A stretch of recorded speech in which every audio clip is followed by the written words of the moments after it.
Welcome to Global Tax Talk. I'm Will Morris, and I'm delighted to be here in London to be joined by Claire Blackburn, who is the UK's new Territory Tax Leader. Claire, welcome and congratulations. You will. Good. So you're going to be leading the tax practice of one of the largest firms in the PwC network. What are the challenges that you foresee, and what are the opportunities that you're most looking forward to? I think they're very connected, actually. So the thing that I suppose I'm most excited about is meeting and spending time with more of our clients. We are so fortunate in terms of the client base we serve here, right across different sectors and industries and segments. So that's what I'm most excited about. In terms of the challenges, it's really similar to many of our clients and the businesses we work with, in that the challenges we face to transform our business, use new technologies, work in different ways into the future are very exciting, but they don't happen in a vacuum over there. So we have a business to continue to run. We all have day jobs to do, and there's no magic switch to pause on that while we work out all of what this technology is going to mean and the new ways of working. So I think that's the biggest challenge that we share with our clients. Good. So the great news is the challenge is, how do we handle all of this stuff? So talking about how do we handle all of this stuff, no conversation would be complete these days without talking about Pillar 2. So obviously this is a huge issue for our clients, whether it's in the UK, the US, across territories. So, huge amounts of complexity in the rules themselves, requiring huge amounts of data to be collected and then utilized in compliance in completely new ways, and then, possibly disputes following after that. So what are you hearing from clients about how they're sort of preparing for this, how they're thinking about it, and again, what they see the challenges are, and potentially how we can help them as well? Okay, I'll break that down a little bit. So I think, if we start, as you say, the rules are very complicated, and of course they haven't been just delivered to us all in one place or one sort of timetable even. So there's been a real building of understanding of what that compliance burden is. So often we talk in different areas of tax about the extent of a compliance burden. In a way, the compliance burden, when you can sort of put it down, work it through, get the right stakeholders around an organisation and say, how do we deal with this? That's one challenge. Yeah. This is at another scale in terms of trying to simultaneously understand what it is, plan for it and execute it, and basically be in it before all of that has been settled in terms of that uncertainty piece.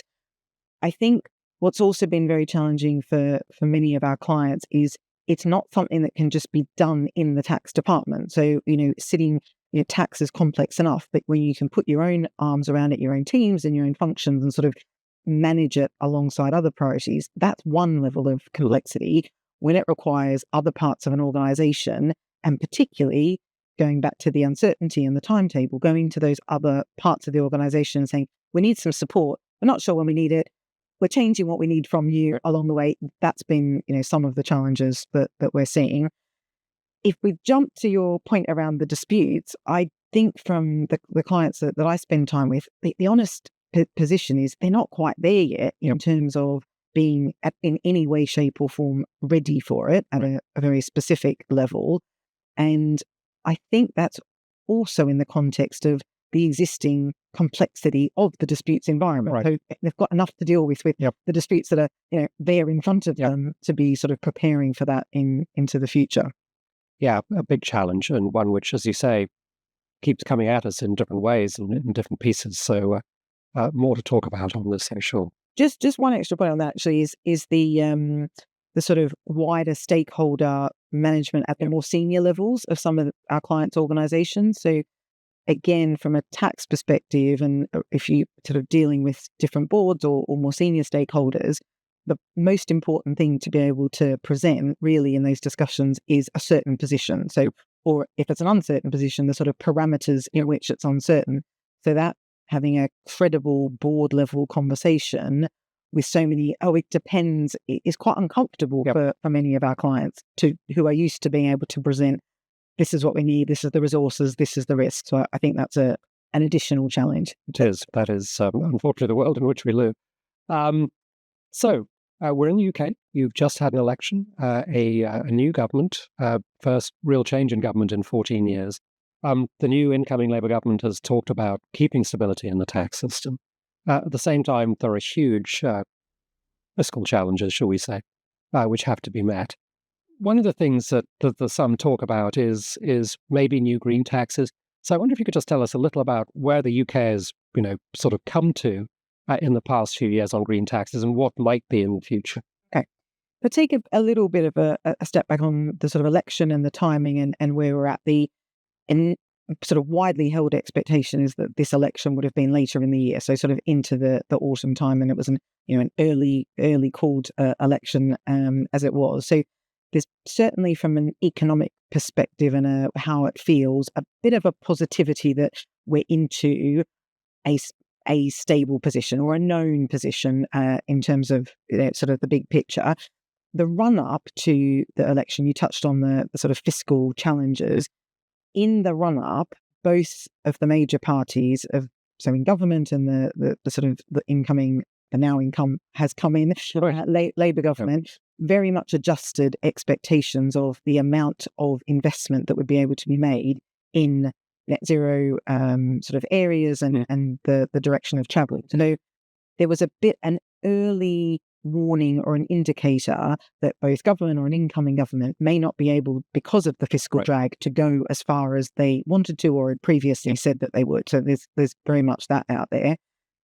What has been very much focused on from the Labour government perspective is sort of one word 3 times, which is growth. How to get the UK economy growing, very specific inputs to that, and how different parts of the economy can work together to achieve that growth.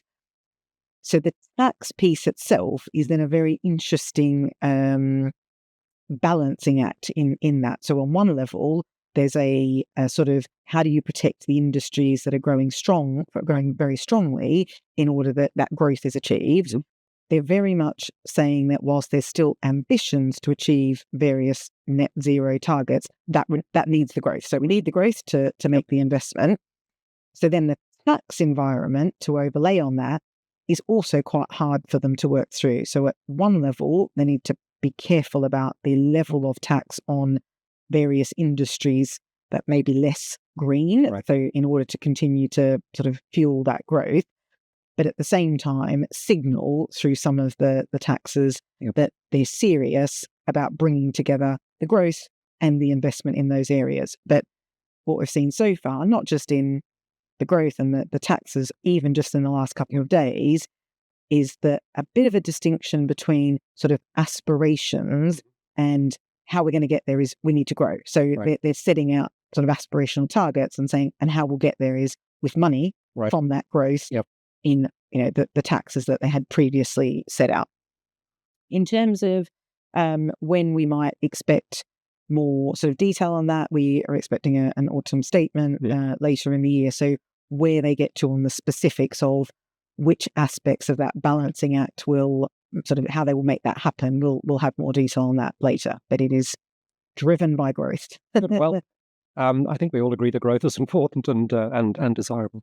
So look, Claire, thank you very much for joining me. This has been great. We will definitely get you back on and follow up on some of these things. But congratulations again. I know it's going to be a great tenure, and thank you for joining us.